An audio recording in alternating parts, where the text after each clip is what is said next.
mihi lek esse fun fedetur, koe josta nun fere. Sesuatu yang tidak adil, maka ia bukan hukum. Assalamualaikum warahmatullahi wabarakatuh.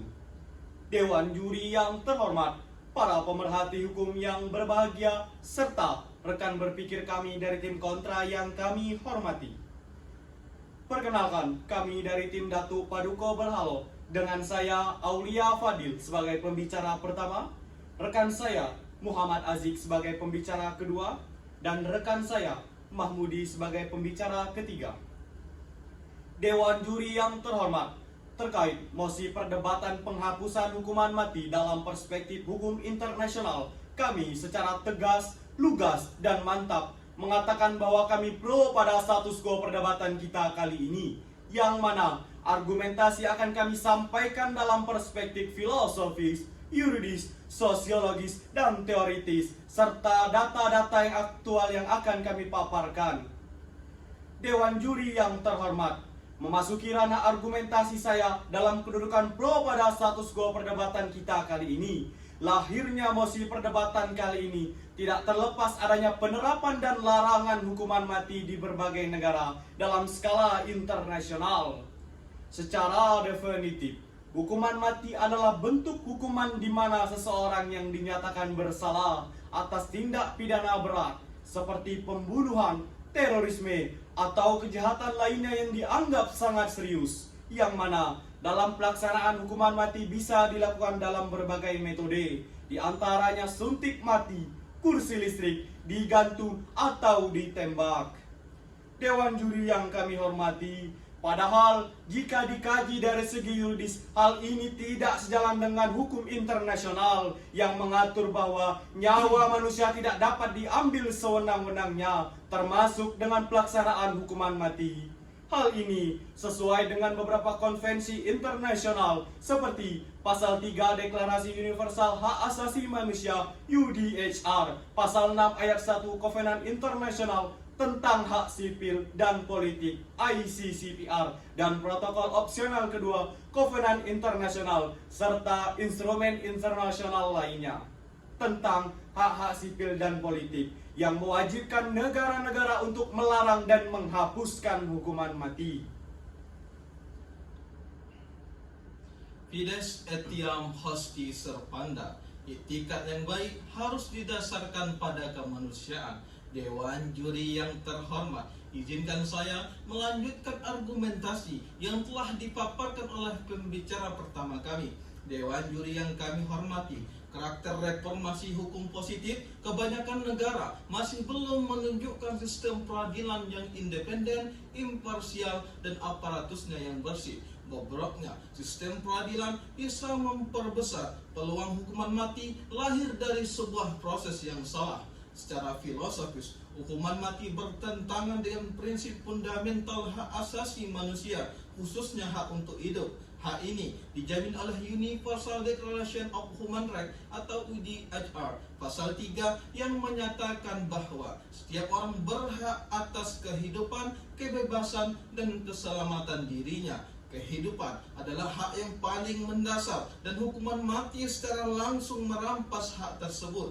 Dari sudut pandang etika, hukuman mati mengabaikan potensi reformasi moral dan rehabilitasi individu, serta melanggar prinsip non-violence dan martabat manusia yang harus dihormati oleh negara. Dewan juri yang mulia, dari perspektif yuridis, banyak perjanjian internasional yang mendorong penghapusan hukuman mati. Second Optional Protocol di the International Covenant on Civil and Political Rights atau ICCPR yang disahkan oleh PBB pada tahun 1989 yang bertujuan untuk menghapus hukuman mati secara global. Kovenant ini menekankan bahwa hukuman mati adalah bentuk hukuman yang tidak manusiawi dan negara-negara didorong untuk menghapus dalam sistem hukum mereka. Selain itu, Mahkamah Eropa untuk Hak Asasi Manusia telah secara konsisten memutuskan bahwa hukuman mati telah melanggar Konvensi Eropa tentang Hak Asasi Manusia, terutama dalam konteks pasal 2 yang melindungi hak untuk hidup. Dewan Juri yang mulia, dalam teori penegakan hukum, hukuman mati seringkali dianggap sebagai bentuk hukuman yang retributif, di mana hukuman setimpal diberikan untuk membalas tindakan pelaku. Namun, teori restoratif justice yang semakin populer dalam wacana hukum internasional justru menekankan pada rehabilitasi dan rekonsiliasi, bukan pembalasan. Hukuman mati mengabaikan kesempatan untuk reformasi moral pelaku dan merampas kesempatan bagi korban dan pelaku untuk memperbaiki hubungan sosial yang rusak. Selanjutnya, dari perspektif sosiologis, kita harus mempertimbangkan dampak hukuman mati terhadap masyarakat. Penelitian menunjukkan bahwa hukuman mati tidak mengurangi angka kejahatan secara signifikan. Contoh kasus yang relevan adalah moratorium hukuman mati di negara-negara seperti Kanada dan Inggris, di mana mereka mencatat penurunan tingkat kejahatan yang konsisten setelah menghapus hukuman mati. Di sisi lain, hukuman mati seringkali menciptakan stigma dan ketakutan dalam masyarakat yang dapat memperburuk ketidakadilan sosial dan diskriminasi. Misalnya, data menunjukkan bahwa kelompok minoritas dan mereka yang kurang mampu secara ekonomi seringkali lebih mungkin dijatuhi hukuman mati, mencerminkan bias sistematik dalam proses hukum. Menurut penelitian, para ahli menunjukkan bahwa sistem peradilan yang menerapkan hukuman mati seringkali tidak akurat dan rentan terhadap kesalahan. Pria bernama Hawlin yang dituduh sebagai pembunuh seorang perempuan di Cina kemudian dieksekusi mati pada Juni 1996. Lalu, 18 tahun kemudian, ia terbukti tidak bersalah. Dari kenyataan sosiologis, tidak ada pembuktian ilmiah hukuman mati akan mengurangi tindak pidana tertentu. Artinya, hukuman mati telah gagal menjadi faktor determinan untuk menimbulkan efek jerah dibandingkan dengan jenis hukuman lainnya. Dewan Juri yang terhormat, pelaksana eksekusi mati tersebut memberikan dampak yang kurang baik dalam menjamin penegasan hak asasi manusia di suatu negara. Dilihat dari beberapa kasus yang telah ada sebelumnya yang memiliki ancaman sanksi hukuman mati, baik itu yang berkaitan dengan tindak pidana terorisme, narkotika, dan pembunuhan dengan sengaja dan berencana, maka kasus yang paling dominan yakni kasus yang berkaitan dengan tindak pidana narkotika. Melius es accipere quam facere, lebih baik mengalami ketidakadilan daripada membuat ketidakadilan. Dewan Juri yang terhormat, saya selaku pembicara ketiga akan menyampaikan argumentasi tentang data-data aktual serta solusi yang akan kami tawarkan. Dewan Juri yang terhormat, berdasarkan data dari Amnesty International menunjukkan tren global yang jelas menuju penghapusan hukuman mati. Pada tahun 2023, lebih dari 2/3 negara di dunia telah menghapus hukuman mati, baik secara hukum maupun secara praktik. Negara-negara seperti Angola, Mongolia, dan Guinea telah mengambil langkah signifikan dalam beberapa tahun terakhir untuk menghapus hukuman ini. Menurut lembaga survei internasional, juga menunjukkan bahwa hukuman mati seringkali menimbulkan resiko yang besar terhadap eksekusi yang salah atau miscarriage of justice. Menurut The Innocence Project di Amerika Serikat, lebih dari 190 orang telah terbukti tidak bersalah setelah dijatuhi hukuman mati. Kesalahan yang tak dapat diperbaiki ini menunjukkan ketidakpastian sistem peradilan yang tidak seharusnya memutuskan hidup mati seseorang. Hukuman mati juga perlu dihapuskan karena dinilai tidak memiliki relevansi dalam mengurangi kejahatan. Justru, angka kejahatan di negara yang menghapus hukuman mati mengalami penurunan. Salah satu contohnya tersebut dapat kita lihat dalam negeri Kanada. Pada tahun 2008, tingkat pembunuhan di negara tersebut berkurang 50% dibandingkan tahun 1976 ketika hukuman mati dihapus. Karena sampai sekarang tidak ada data yang membuktikan bahwa hukuman mati lebih efektif dalam mengurangi kejahatan daripada penjara seumur hidup. Selain itu, penghapusan hukuman mati dapat memudahkan diplomasi suatu negara dalam membebaskan warganya yang terkena vonis mati di luar negeri demi terwujudnya kesejahteraan global. Dewan Juri yang terhormat, pelaksanaan eksekusi mati tersebut memberikan dampak yang kurang baik dalam menjalin penegakan hak asasi manusia di suatu negara.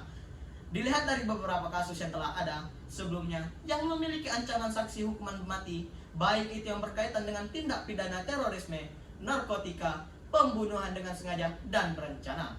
Maka kasus yang paling dominan yakni kasus yang berkaitan dengan tindak pidana narkotika.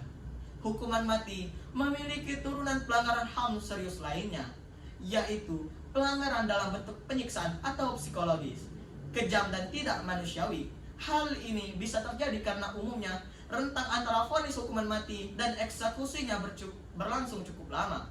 Di antara reaksi pihak luar atas berlakunya hukuman mati di suatu negara adalah permintaan untuk menghapus hukuman mati tersebut, karena hukuman mati dianggap tidak dapat diubah jika terjadi kesalahan dalam proses peradilannya. Vonis ini pun berpotensi disalahgunakan lantaran dasar bukti-bukti kerap didapatkan melalui penyiksaan dan kualitas pendampingan hukum yang tidak layak. Hukuman mati juga seringkali bersifat diskriminatif karena ditimpakan kepada orang-orang dengan latar sosioekonomi kurang diuntungkan atau minoritas, termasuk individu yang memiliki akses terbatas pada perwakilan hukum atau mereka yang dirugikan oleh sistem peradilan pidana di suatu negara. Dewan Juri yang terhormat, tidakkah kita menyadari jika pidana mati bukanlah satu-satunya cara untuk melenyapkan kejahatan? Bahkan ada alternatif atau cara yang lebih beradab dan manusiawi, yaitu pemenjaraan atau imprisonment, yang mana pemenjaraan bukan saja lebih beradab, tetapi lebih beradab dan manusiawi, melainkan juga bisa memberikan kesempatan kepada si terpidana untuk diperbaiki. Dewan Juri yang mulia, tibalah kita pada sesi closing statement pada perdebatan kita kali ini. Dengan mempertimbangkan argumen-argumen ini, jelas bahwa penghapusan hukuman mati tidak hanya sejalan dengan komitmen internasional terhadap hak asasi manusia, tetapi juga akan memberikan dampak positif bagi struktur sosial kita. Mari kita beralih ke pendekatan yang lebih manusiawi dan rehabilitatif daripada menghukum dengan cara yang tidak dapat diubah. Sistem hukum yang berfokus pada rehabilitasi dan integrasi terbukti lebih efektif dalam mengurangi angka kejahatan demi terwujudnya kesejahteraan global. Dewan Juri yang terhormat, solusi atau kami berpandangan bahwa pidana mati bukan merupakan satu-satunya cara untuk menyelesaikan penjahat dari masyarakat. Bahkan ada cara yang lebih beradab dan manusiawi, yaitu pemenjaraan atau imprisonment, yang mana pemenjaraan bukan saja lebih beradab dan manusiawi, melainkan juga bisa memberikan kesempatan kepada si terpidana untuk rehabilitasi. Dewan Juri yang terhormat, berdasarkan yang telah dipaparkan pembicara pertama, kedua, dan ketiga kami, bisa dilihat bukan pembicara yang mencari fakta, tapi faktalah yang berbicara. Oleh karenanya, kami secara tegas, lugas, dan mantap mengatakan bahwa kami pro pada status quo perdebatan kali ini.